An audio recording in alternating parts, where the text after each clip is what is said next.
করব কি work power and energy, কাজ ক্ষমতা শক্তি। আপনারা সবাই এই চ্যাপ্টারটা পড়ছেন না? ইন্টার ফার্স্ট ইয়ারে পড়ছেন তো, সেকেন্ড ইয়ারে পড়ছেন। আপনারা পরীক্ষা ফিজিক্স পরীক্ষা তো দিচ্ছেন মনে, কেমিস্ট্রি পরীক্ষা, বায়োলজি পরীক্ষা, ম্যাথ পরীক্ষা দিতে পারেন না, তো এই চ্যাপ্টার সবার পারার কথা। আচ্ছা, তাহলে কাজ ক্ষমতা শক্তি তিনটাই কি রাশি বলেন তো? পড়াইছিলাম আমি, তিনটাই স্কেলার রাশি। আচ্ছা, এখান থেকে দেখেন একটা কাজ আমার কিভাবে সম্পূর্ণ হচ্ছে। যখন এখানে একটা বাক্স রাখা আছে, আমি এই বাক্সটার উপরে একটা এফ বল প্রয়োগ করতেছি, এটা একটা এম মানের বস্তু। তাহলে এই বস্তুটা যদি আমার এইটুকু পরিমাণে সরণকে অতিক্রম করে, এই বস্তুটা যদি এইখানে পৌঁছায় যায়, তাহলে সেইখান থেকে আমাদের কাজ সম্পন্ন হচ্ছে। তাইলে আমরা কি বলতে পারতেছি, সেই ডাব্লিউ ইজ ইকুয়াল টু হচ্ছে এফ এস। বুঝতে পারছেন প্রথম সূত্রটা? W is equal two F S. এবার সরণ ভূমি বরাবর হলে, তাহলে সরণ ভূমি বরাবর হইলে আমরা কি জানি, সরণ ভূমি বরাবর সবসময় কি cos থিটা হিসেবে কাজ করে না? তাহলে w is equal two fs cos theta হিসেবে কাজ করলো। অনেক সময় কি বস্তু গড়ায় গড়ায় নিচের দিকে পড়তেছে, এরকম ভাবে অনেক প্রশ্ন থাকতেছে না আমাদের। এবার দেখেন mgs sin থিটা, এটা হচ্ছে অনুভূমিক বা অনুভূমিক ভূমি বা অনুভূমিকের সাথে কোণ সৃষ্টি করলে। যেমন এখান থেকে আপনার একটা কোণ আসতেছে, এখানে একটা বস্তু আছে, এই বস্তুটা নিচের দিকে পড়তেছে, তাহলে আপনি এখানে থেকে কত কোণ সৃষ্টি করতেছেন? এখানে এস আছে, কারণ উলম্ব দিকে ক্রিয়া করতেছে, তাহলে mgs sin থিটা। আর এইখান থেকে ভূমি বা অনুভূমিকের সাথে কোণ সৃষ্টি করলে তাহলে কি আসতেছে সূত্র? mgs sin theta. এসটা কি সবসময় আমরা সিঁড়ির দৈর্ঘ্য ধরবো। মনে করেন এইখান থেকে সিঁড়ি নিয়ে একজন ব্যক্তি বোঝা মাথায় নিয়ে উপরের দিকে উঠতেছে, তাহলে এসটা কি কাজে ব্যবহৃত হচ্ছে আপনি বুঝতে পারতেছেন।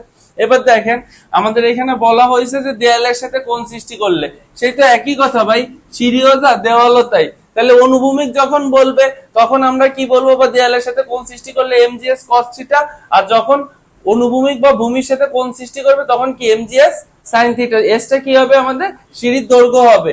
এবার দেখেন বিভব শক্তি, আপনারা কি জানেন? এই যে আমি পেনটা ফেলে দিলাম, পড়ে গেল নিচে, তাহলে কোনো কিছু উপর থেকে নিচে পড়ে যাও, তাহলে এইখানে যে শক্তিটা কাজ করতেছে এটাকে আমরা কি বলি? বিভব শক্তি। ঠিক আছে, এবার দেখেন এখান থেকে EP is equal to MGS আমরা জানি। যখন দুইটার মধ্যে হাইট মাপা হবে, বিল্ডিং এই যে 1 সেকেন্ড দূরত্বে মান কত, একটা বল ছাদ থেকে ফেলে দেওয়া হয়েছে, ফেলে দেওয়ার পরে সেই বলটা ভূমিতে পড়ার 1 সেকেন্ড আগে তার গতিশক্তি কত ছিল, তার বিভব শক্তি কত ছিল, এভাবে কোশ্চেন আসতেছে না? তাহলে EP is equal to MG into h1 minus h2, kinetic energy বা গতি শক্তি। আরেকটা জিনিস দেখেন, বিভব শক্তির কয়েকটা নাম আছে, স্থিতি শক্তি, সঞ্চিত শক্তি বা পোটেনশিয়াল এনার্জি বলা হচ্ছে। ক্লিয়ার? গতি শক্তি দেখেন কাইনেটিক এনার্জি, তাহলে E K is equal to half mv square, এই সূত্র আমরা সবাই জানি। দেন এইখান থেকে যখন বেগের পার্থক্য থাকবে তখন v1 square minus v2 square, দেন গতি শক্তি ইজ ইকুয়াল টু কি সবসময় আমরা জানি কৃত কাজ, তাহলে mgh is equal two fs বলতে পারি আমরা, half mv square is equal two fs বলতে পারি আমরা। তারপরে দেখেন ভূমি স্পর্শ করার মুহূর্তে বেগ, ভূমি স্পর্শ করার মুহূর্তে একটা ছাদ থেকে একটা বলকে ফেলে দেওয়া হয়েছে, ভূমি স্পর্শ করার মুহূর্তে বা স্পর্শ করার মুহূর্তের বেগটা কত? ইপি ইজ ইকুয়াল টু বিভব শক্তি আর স্থিতি, EP is equal to MGH. ভরবেগ আর গতিশক্তির ক্ষেত্রে ইকে ইজ ইকুয়াল টু কি? PM P square by 2m। এটা কিভাবে আসে আপনারা জানেন?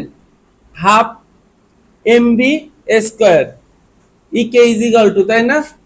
তাহলে এইখানে আপনি হাফ এম, তারপরে হচ্ছে এইখানে মনে করেন আপনি এম স্কয়ার ভি স্কয়ার আনলেন, আর নিচে হচ্ছে আপনি একটা এম নিয়ে আসলেন।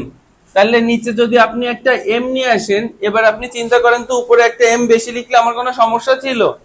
তাহলে এইখানে আমরা কি জানি যে P is equal two MV ভরবেগের সূত্র।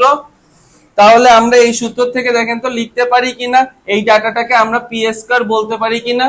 তাহলে এইটা সেই সূত্র EK is equal to P square by 2m, যা পি হিসেবে ভরবেগ থাকলেও আমরা ম্যাথ করতে পারবো। এই পর্যন্ত ছিল।